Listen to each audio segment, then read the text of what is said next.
사도행전 12장 11절 말씀을 합독하겠습니다. 사도행전 12장 11절 말씀입니다. 시작.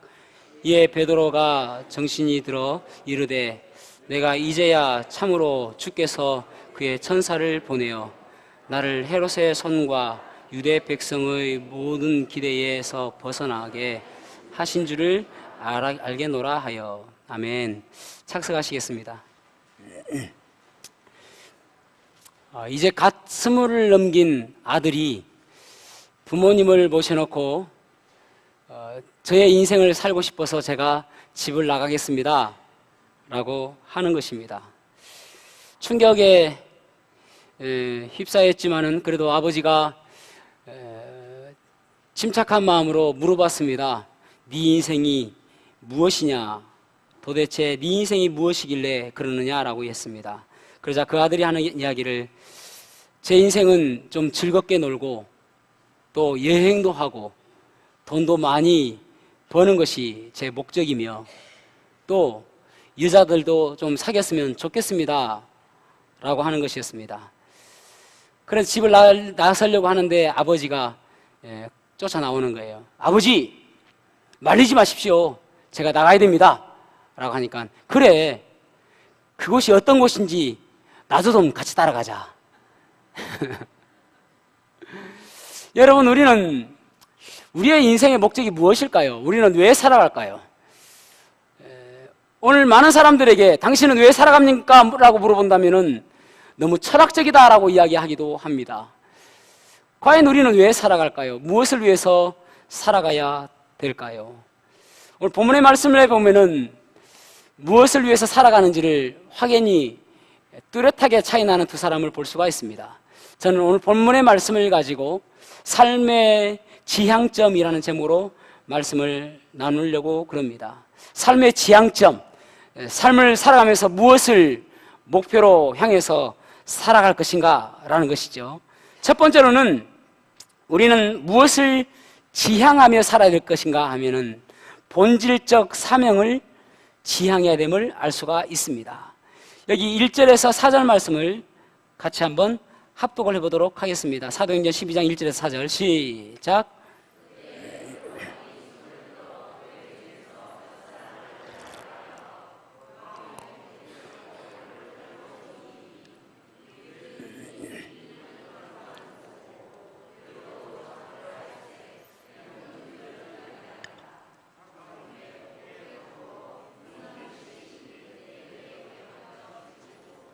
유월절 후에 백성 앞에 끌어내고자 하니라. 아멘.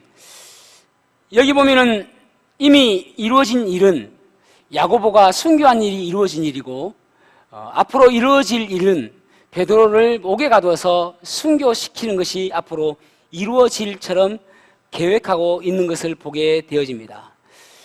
여기 손을 들다라는 말은 손을 뻗치다라는 그러한 언어인데 능동태의 의미입니다. 그러니까 능동적으로 어떤 일을 주관해서 하고 있는 것을 보게 되어집니다. 여기 야고보를 죽인 그 이유는 무엇인가 하면은, 여기에 나오는 헤롯은 좀 풀네임을 이야기한다면은 헤롯 아그리파 1세입니다. 그러니까 원래 우리가 잘 알고 있는 예수님께서 탄생하실 때의 헤롯 대왕의 손자입니다. 이 헤롯의 가문은 어디에서 유래되냐면은 에서의 후손입니다. 에서의 후손 이두메의 후손들입니다. 그러니까 유대인들은 아브라함이 이삭을 낳고 이삭이 야곱과 에서를 낳는데 여기에서 갈라지죠. 그래서 야곱의 출생을 통해서 12아들이 나오지고, 그러면서 그들이 12지파를 이루면서 이스라엘이 되어지고 그들이 유대인이 되어집니다. 그러니까 거의 우리로 치면 한끗 차이예요. 유대인이 될 수 있었는데 못된 사람이 바로 이런 사람들입니다. 그러니까 유대인이 아님에도 불구하고 유대인들이 왕이 되었으니까 항상 눈치를 보는 것입니다. 로마의 눈치를 보기도 하고 또 유대인들의 눈치를 보게 되어지는데, 이 야고보를 죽이고 나니까 유대인들이 너무너무 좋아하는 거예요. 야, 우리가 미워하는 그리스도인들을 죽였다. 그래서 너무너무 좋아하는 것입니다. 그러니까 그 부흥에 기대해서 다시 한 명을 더 죽여야 되겠다 싶어서 베드로도 죽이려고 하는 것입니다. 이 헤롯 아그리파 1세는 결국은 자기 아버지 때도 결국은 이런 무엇 때문에 이런 일을 하냐면은 자기의 권세, 자기의 목적, 자기가 다른 사람들의 인정받고 하려고 하는 그런 마음, 그런 욕심, 이런 것들을 지향하다 보니까 결국은 사람들을 죽이는 일에 앞장서게 되는 것을 보게 되어집니다. 그러면서 여러분 여기 결국은 이런 것을 쭉 보면은 우리가 어떤 것을 향해서 가느냐에 따라서 사람의 생각은 달라지게 되는 것이죠. 무엇을 목표로 하느냐에 따라서 사람의 생각은 달라지게 되는 것입니다. 반면에 야고보는 어떻습니까? 야고보가 성경에서 2명이 나오는데 여기 이 야고보는 요한의 형제입니다. 그리고 야고보는 예수님의 형제가 또 야고보가 나옵니다. 그러니까 이 야고보는 예수님께서 처음에 예수님 앞에 나왔을 때에 예수님께서 이 사람을 뭐라고 이야기하냐면은 우리의 아들이다. 천둥 번개 같은 아들이다. 그렇게 이야기합니다. 그러니까 무슨 말이냐면은 속이 엄청 성질이 급한 거예요. 사마리아를 지나가는데 사마리아 사람들이 예수님을 영접지 않습니다. 그러니까 예수님께 이야기하기를 주님 여기에 불이 내려가지고 저 사람들 다 불태워 죽입시다. 그렇게 성질이 급한 사람이었습니다. 이런 사람이 결국은 예수님께서 십자가에 달려 돌아가시고 예수님께서 3일 만에 부활하신 것을 다 체험하고 나서 그리고 성령의 충만을 받고 나서 그가 완전히 새 사람이 되었습니다. 그전에는 그런 성질이 아주 급한 그런 아주 다혈질적인 사람이었는데 예수님을 만나고 나서 예수님의 사랑으로 사람이 변화되어지고 그리고 그 사람이 살아가는 목적이 달라지게 되면서 어떻게 하면 하나님을 위해서 쓸 것인가, 어떻게 하면 하나님의 나라를 확장하는 데 내가 쓰임받을 것인가, 그렇게 목적이 달라지게 되는 것입니다. 결국은 야고보를 재판하는 그 재판관의 역사서에 의하면 어떻게 이루어지냐면은 야고보를 고소했던 유대인이 야고보의 삶을 바라보면서 야, 이 사람이 진짜 올바른 그리스도인의 삶이다 해서 자기도 예수님을 믿게 되는 것입니다. 그리고 이 형을 집행했던 사람도 야고보에게 용서를 빌고 할 정도로, 그래서 야고보가 마지막에 순교하기 전에 평안이 너에게 있을지어다 하고 죽었다는 그러한 이야기가 있습니다. 어떻게 이렇게 변하지요, 사람이? 사람 쉽게 변하지 않는다고 하는데요. 목적이 달라지니까 그렇습니다. 사명이 달라지니까 그렇죠. 무엇을 위해서 살아가는지 그것이 달라지니까 그런 것이죠. 헤롯 이 아그리파 1세는 이제 무교절이라고 하는데, 무교절은 유월절 바로 다음에 일주일이 무교절이지 않습니까? 이 일주일 뒤에 이제 베드로까지 죽이려고 하는 그런 계획을 갖고 사람을 어떻게 하면 죽일 것인가 하는 그런 목적을 가지고 있는데, 야고보는 어떻게 하면 하나님을 위해서 살아갈 것인가, 어떻게 하면 하나님의 영광을 위해서 살 것인가, 이것이 목적이다 보니까 삶이 달라지게 되는 것입니다. 결국은 헤롯은 그래서 사도행전 12장 23절에 보면은 벌레에 물려 죽었다 그렇게 말씀하고 있습니다. 벌레가 어떻게 물까요? 전설에 의하면은 이 헤롯이 아주 이렇게 자랑하는 그 입을 벌렸을 때에 벌레가 입으로 들어가가지고 뇌 안에 들어가서 그 벌레에 의해서 죽었다, 그런 이야기가 있습니다. 어쨌든 오늘날로 치면은 의학적으로 바이러스에 의해서 죽었다고 볼 수 있겠죠. 바이러스가 감염돼서 그렇게 불행하게 죽게 되어지는 것을 보게 되어집니다. 사랑하는 성도 여러분, 우리는 무엇을 위해서 살아가십니까? 여러분은 왜 살아가시냐는 말입니다. 어떤 사람은 삶의 끝자락에 섰을 때에 내가 정말 잘 살았구나, 의미 있는 삶을 살았구나 하는 사람이 있는가 하면, 어떤 사람은 좀 더 열심히 살 걸, 좀 더 의미 있는 삶을 살 걸 후회하는 사람들도 있을 것입니다. 그러나 여러분, 후회하지 않는 삶이 어떤 삶이냐면은 하나님을 위한 삶을 살게 될 때에 우리의 인생은 후회하지 않는 인생이 되어지는 것입니다. 하나님을 위한 삶을 살 때에 우리가 눈을 감을 때도 기쁜 마음으로 눈을 감을 수 있고 할렐루야 하면서 기쁜 마음으로 죽음을 맞이할 수 있는 그 여유가 생기게 되는 것입니다. 그러나 그렇지 않을 때는 불안하고 두려운 마음이 앞서게 되는 것이죠. 개미라는 꽁트가 마강수씨라는 사람이 쓴 꽁트가 있어요. 어떤 내용이냐면은 어떤 사람이 사람들에게 유명해지는 것이 꿈이었습니다. 어떻게 하면 내 이름을 알릴 것인가. 그래가지고 고민하던 끝에 자기가 딱 앉아있는데 앞에 개미가 한 마리 지나가는 거예요. 저거다. 그래서 개미를 잡아가지고 훈련을 시킵니다. 음악이 나오면 춤을 추는 개미. 그럴싸하죠? 또 여러분 또 그거 하신다고 집에 가서 노력하실까봐 걱정은 되는데, 그래가지고요 7년을 훈련시키니까 이 개미가 춤을 추는 거예요. 아싸 하면 춤을 추는 거예요. 7년 동안. 그래가지고 야 됐다, 이제 이것이면은 방송국 가가지고 내가 이 개미를 통해서 개미를 춤을 추게 하는 사람 해서 유명해져야 되겠다 해가지고 성냥갑 있지 않습니까? 거기에 개미를 탁 넣어가지고 갔습니다. 가다가 이제 배가 고파서 식당에 들렸어요. 그래서 종업원을 불렀습니다. 아가씨, 그런데 이 자랑하고 싶잖아요. 이 개미가 춤을 추니까 이거 보세요. 이 개미가 있죠? 하는데 아가씨가 그냥 개미를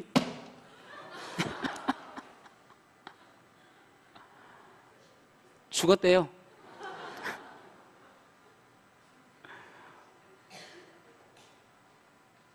얼마나 허무해요.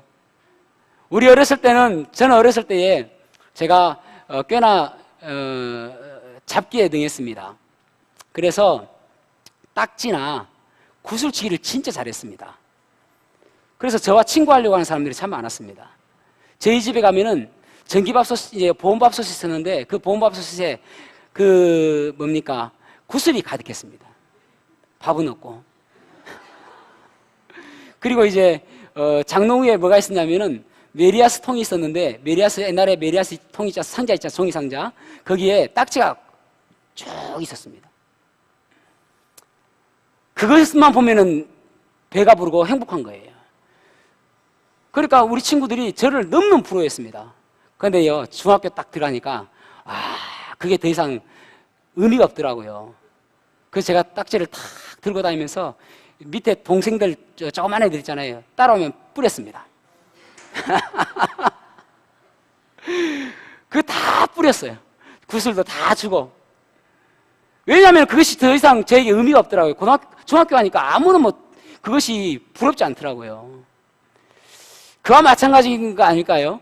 여러분, 우리가 지금 살아가고 있는 것이 정말 이것이 올바른 것이고, 내가 가고 있는 것이 후회 없는 일이고, 내가 지금 바라보고 있는 것이 주님께서 기뻐하시는 일인가? 여러분, 그래서 살아갈 이유와 살아갈 가치가 있다는 것은, 내가 무엇을 목적을 가지고 있는 사람은 살아갈 가치와 살아갈 이유가 있는 것입니다. 내가 살아갈 이유가 있다면 그것은 내가 무엇을 하기 위해서 있는 것이고, 내가 살아갈 가치가 있다는 것은 내가 무엇을 하기 위해서 있는 것입니다. 그것을 다른 말로 이야기한다면 사명이라고 이야기하는 것이죠. 그래서 사도행전 23장 11절에 보면은 사도 바울은 그가 예루살렘에서 많은 사람들이 예루살렘에 가지 마라, 너 거기 가면 죽는다. 왜냐하면 그곳에 40명이나 이 바울 사도를 잡아 죽이려고 준비하고 기다리고 있는 사람이 있었단 말이죠. 그런데 바울 사도는 뭐라고 이야기하냐면은, 어젯밤 내 꿈에서 주님께서 나타나셔가지고 예루살렘에서 나를 증언한 그 일을 로마에 가서도 그 일을 할 것이다 라고 이야기해 준 것을 나는 알고 있다라는 것입니다. 그러니까 나는 사명이 있으니까 죽지 않는다는 말이에요. 거기에서 나온 말이 사명이 있는 자는 결코 죽지 않는다라는 말이 나온 것입니다. 여러분, 사명이 있는 사람은 결코 죽지 않습니다. 그렇다면 다시 역으로 이야기한다면 내가 지금 살아있다는 것은 뭔가 할 일이 있기 때문에 사는 것이고, 내가 지금 숨이 붙어 있다는 것은 내가 뭔가 해야 될 일이 있기 때문에 지금도 숨이 붙어 있다는 것을 알 수가 있는 것이죠. 그렇다면 내가 죽는다는 것은 내가 이제 다 할 일이 없기 때문에 죽는 것이나 마찬가지죠. 그 죽음이라는 것은, 생을 마감하는 것은 이 세상에서 더 이상 할 일이 없어서 데려가는 것이죠. 여러분, 그래서 사명이 있는 한 우리는 죽지 않음을 기억하시기를 바랍니다. 사명이 있는 한 우리는 가치 있는 인생을 살 수가 있습니다. 여러분의 사명은 무엇입니까? 여러분이 살아야 할 그 이유는 무엇입니까? 오늘 밤 주님께서 우리에게 나타나셔가지고 너는 내가 왜 살려줘야 되는지 이유를 이야기 바라고 했을 때에 여러분 담대하게 이야기할 수 있습니까? 저는 자동차 사고로 죽을 뻔한 적이 있었죠. 최근에 말이죠. 제가 살아나서 그런 생각이 들었습니다. 하나님께서 아직도 나에게 뭔가 하실 일이, 기대하실 일이 있기 때문에 그렇구나. 그런 생각을 갖게 된 것이죠. 어떤 분이 시골에서 잔치를 열려고 하니까 뭔가 소를 잡든지 뭐 돼지를 잡든지 뭘 해, 가축을 잡아야 되지 않겠습니까? 그래서 소에게 다 가봤습니다. 그 소가 음매하고 있는 거예요. 그래, 오늘 내가 잔치를 벌려야 되는데 너를 좀 잡아야 되겠다 하니까 이 소가 하는 이야기가, 아니 주인님, 저를 잡으면은 밭에 일은 누가 한대요? 그렇네. 너 잡으려니까 안 되겠구나. 그래서 이제 나가보니까 개가 있네요, 개. 너를 내가 잡아야 되겠다 하니까 보신탕을 끓여야 되겠다 라고 했죠. 그러니까 개가 하는 이야기가, 아니 주인님, 제가 없으면 도둑은 누가 잡는데요? 집을 내가 지켜야지요 하는 거예요. 그래, 맞다. 너 있으니까 집이 그래도 지켜지니까 너는 안 되겠다. 또 나가보니까 고양이가 있네요. 고양이라도 한번 잡아볼까 하니까 고양이가 하는 이야기가, 아유 주인님, 저 잡으면 지 못 잡아요. 닭이 있네요. 닭을 잡으려니까, 아이 저 잡으면은 아침에 못 있나요?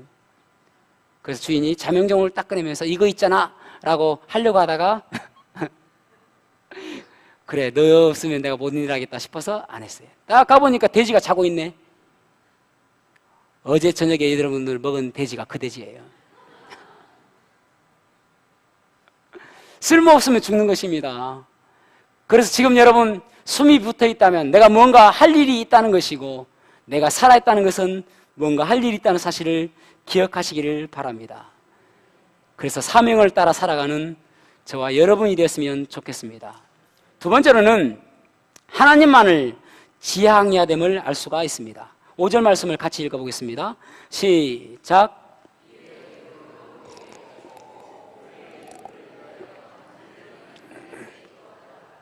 아멘. 이들은 지금 절체절명의 위기입니다. 왜냐하면 그들의 지도자가 지금 옥에 갇혔거든요. 그리고 그들이 따랐던 분이 지금 순교를 당했거든요.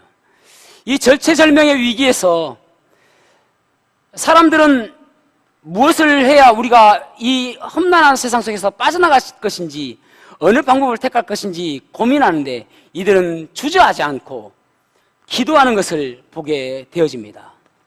기도를 하되 그들은 간절히 하나님께 기도하였다라고 말씀하고 있습니다.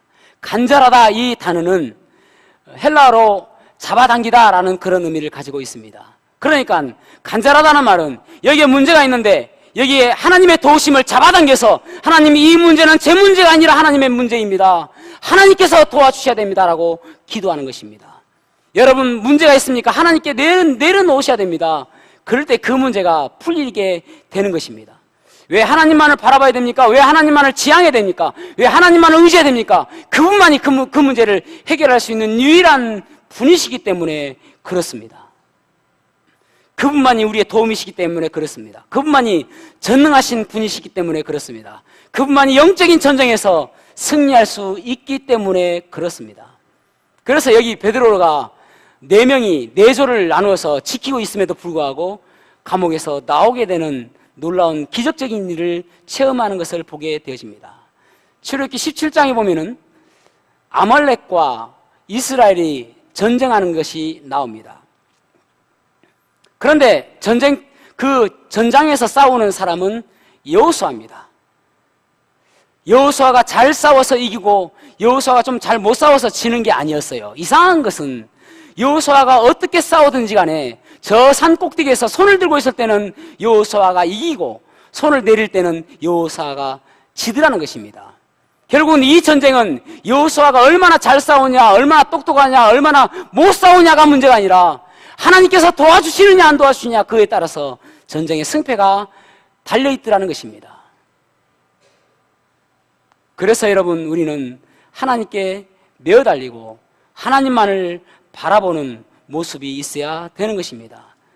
그래서 데살로니가 후서 3장 1절에서 2절에 보면은, 끝으로 형제들아 너희는 우리를 위하여 기도하기를 주의 말씀이 너희 가운데서와 같이 퍼져나가 영광스럽게 되고, 또한 우리를 부당하고 악한 사람들에게서 건지시옵소서 하고 하라. 믿음은 모든 사람의 것이 아니니라. 그렇게 말씀하고 있습니다.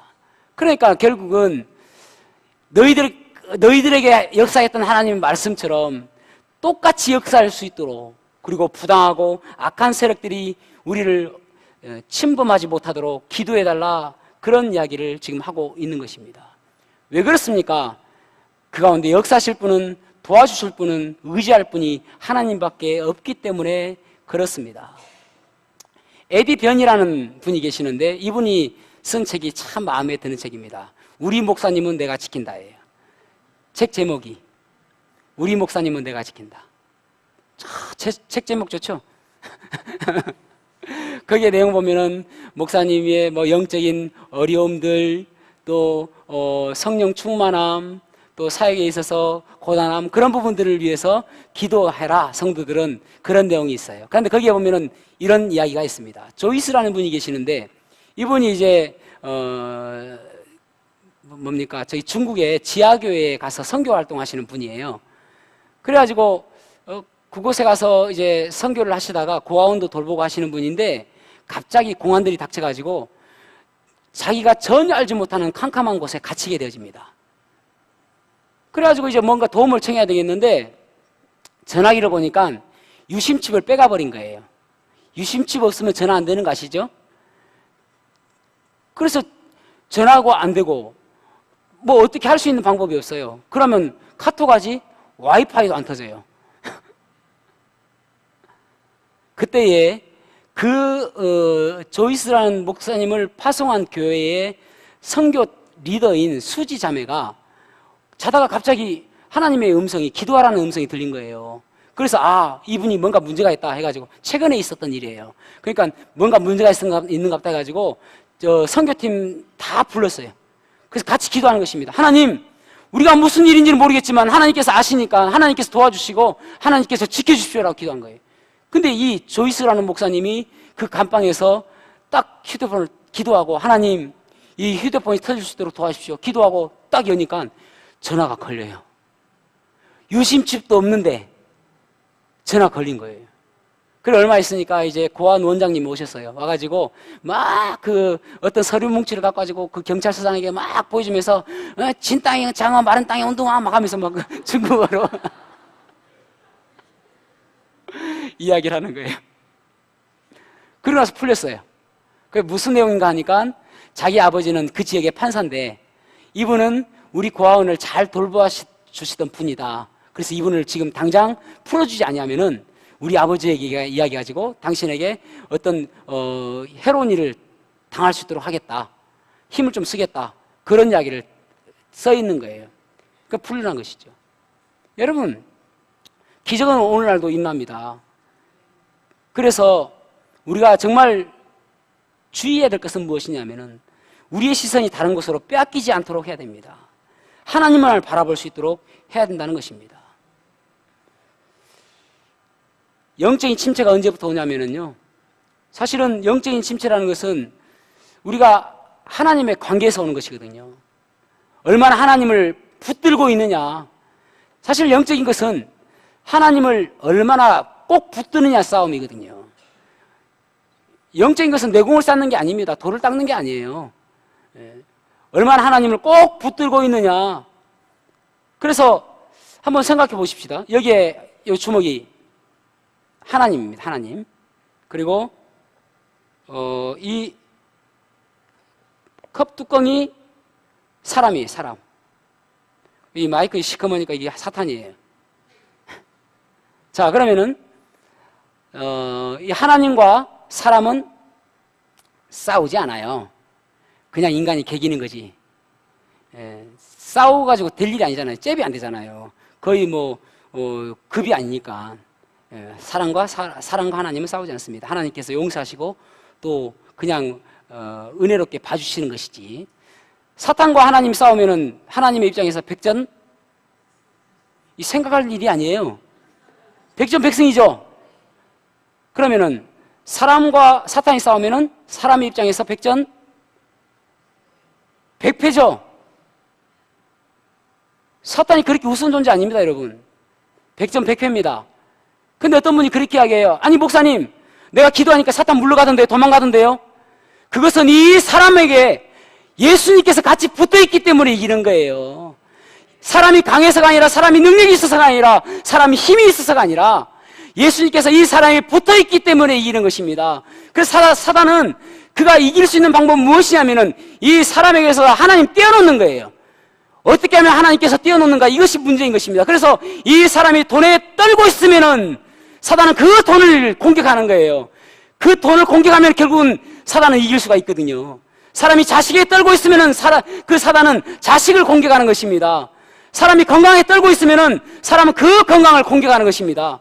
그 떨고 있는 그것 때문에 사람은 하나님께 또 멀어지는거든요. 사단의 목적은 무엇입니까? 하나님과 사람이 떨어지게 하는 거예요. 그 관계를 멀리하는 거예요. 사람이 하나님을 붙들지 못하도록 하는 것이 사단의 목적인 것입니다. 그것만 떼놓으면 이길 수 있거든요. 때로는 여러분, 옳고 그름의 문제가 아니에요. 교회는 옳고 그름의 장소가 아닙니다. 옳고 그름은 재판관에 있는 것이 정말 옳았던 사람들이 바리새인이에요. 교회는 은혜의 장소잖아요. 때로는 사단은 옳은 것을 가지고 우리에게 유혹한단 말이에요. 교회는 옳은 것의 자리가 아닙니다. 제가 어떤 경우를 보면은, 회의할 때 보면은 사회에서 이렇게 했고, 사회에서 내가 회사에서 이렇게 했고, 이게 문제가 아니란 말이에요. 교회는 은혜의 장소입니다. 도덕적인 장소가 아니에요. 윤리적인 장소가 아니에요. 옳고 그름의 문제가 아니란 말이죠. 때로는 우리에게 돈을 줄 수가 있어요, 사단은. 건강을 줄 수가 있어요, 그 사단은. 어떻게 해서든지 그것이 하나님과 멀게만 할 수만 있다면은 사단은 그걸 우리에게 주는 거예요. 그래서 하나님을 우리가 바라보지 못하게, 하나님께로부터 떨어지게, 그것이 사단의 목적인 것입니다. 하나님과의 관계에 그것이 어떻게 하면 떨어뜨릴까? 그것이 목적이죠. 요나서 1장 3절에 보면은 하나님께서 요나에게 이야기합니다. 요나야, 니느웨로 가서 복음을 전해라 라고 이야기합니다. 그런데 요나의 마음엔 그들은 적대국이고 가고 싶지 않았어요. 그래서 욥바로 내려갑니다. 욥바로 가니까 거기 요나서 1장 3절에 마침 다시스로 가는 배가 있더니, 할렐루야 아니에요? 마침 가는 배가 있다니까요. 딱 맞게. 여러분, 그래서 어떤 환경들이 잘 이루어지고 잘 되고 있고 그렇다고 해서 이것이 모두가 다 하나님의 뜻이 아니란 말이에요. 하나님의 뜻이 무엇인지를 분별할 수 있는 능력이 있어야 되는 것이죠. 신앙은 그런 것입니다. 내가 어떤 태도를 갖고 있느냐. 빌립보서 2장 5절에 보면은 그렇게 말씀하고 있죠. 너희 안에 이 마음을 품으라. 그리스도 예수의 마음이니. 이 마음이 attitude라는 단어거든요. You are attitude. Your attitude should be the same as that of Christ Jesus. 예수 그리스도와 똑같은 태도를 가져라, 그런 말이에요. 그러니까 너희 안에 이 마음을 품으라는 이 마음은 마인드란 말이죠. 방향과 태도를 뜻합니다. 어떤 마음을 가지고 어떤 태도를 가지고 살아가느냐, 이것이 중요하다는 것이죠. 사단은 계속 다른 마음과 다른 태도로 살아가라, 그렇게 이야기하는 거예요. 여러분, 왜 우리는 자꾸 찔리죠? 왜 자꾸 이것이 우리의 마음에 안타깝게 느껴지죠?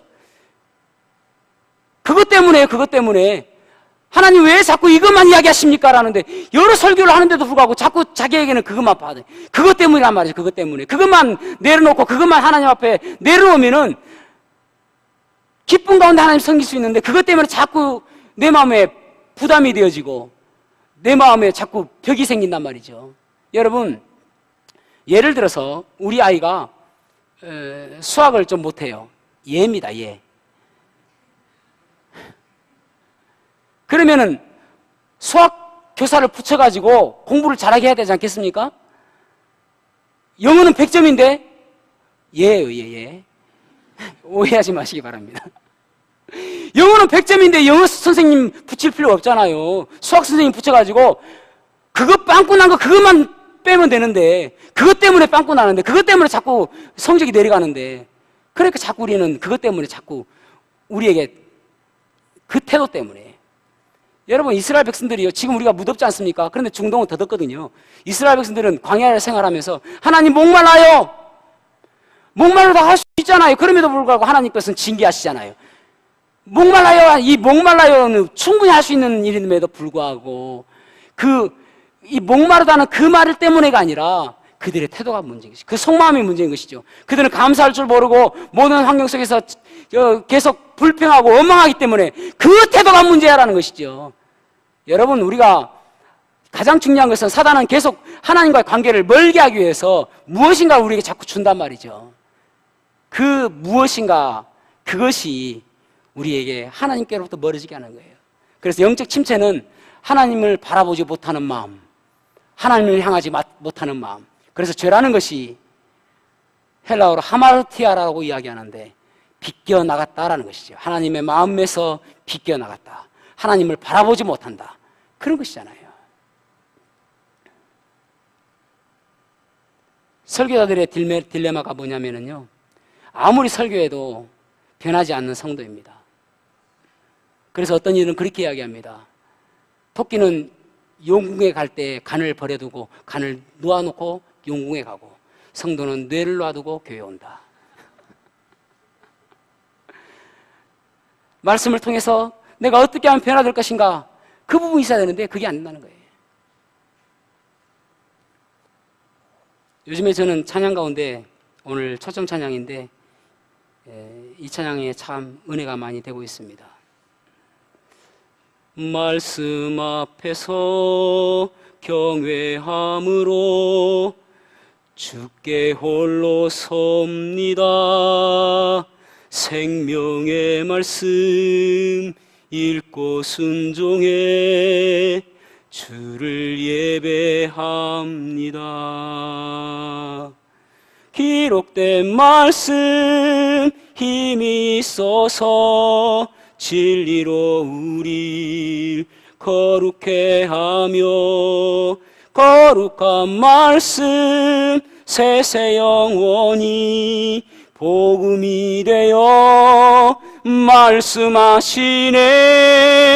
하나님 말씀에 두려워 떠는 자, 그 말씀에 생명을 거는 자, 한 사람 찾으시는 주님의 약속을 믿어 하나님 말씀에 운명을 거는 자, 순종하며 주 따라가는 자, 영원한 하나님 나라 이뤄갈 주의 교회여 일어나라.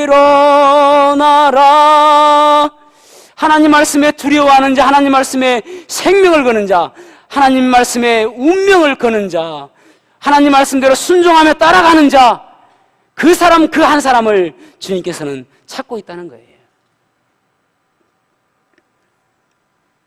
사랑하는 성도 여러분, 우리는 얼마만큼 하나님을 바라보며 하나님 말씀대로 살려고 노력하며 하나님 뜻대로 살아가려고 노력하십니까?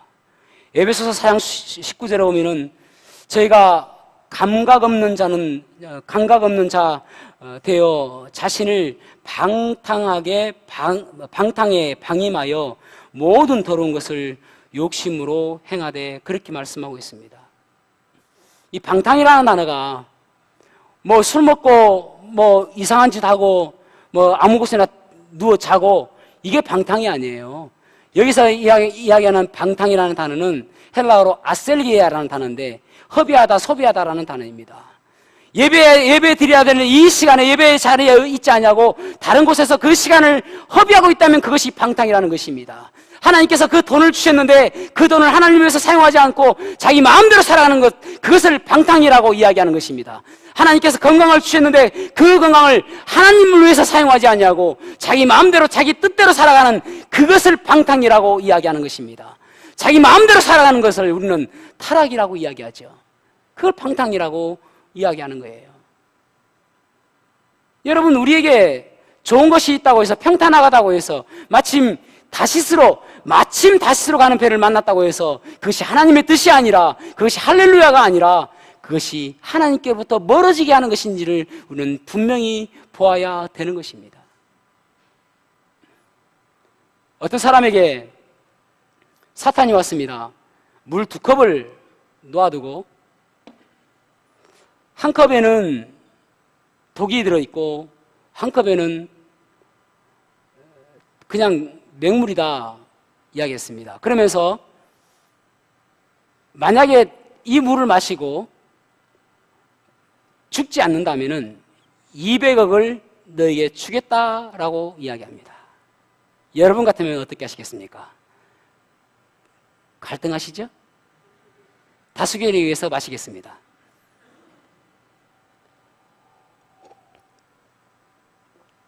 안 죽었어요. 물을 마셨는데 안 죽었어요. 할렐루야 아닙니까? 그래서 200억을 줬어요. 신나게 썼죠.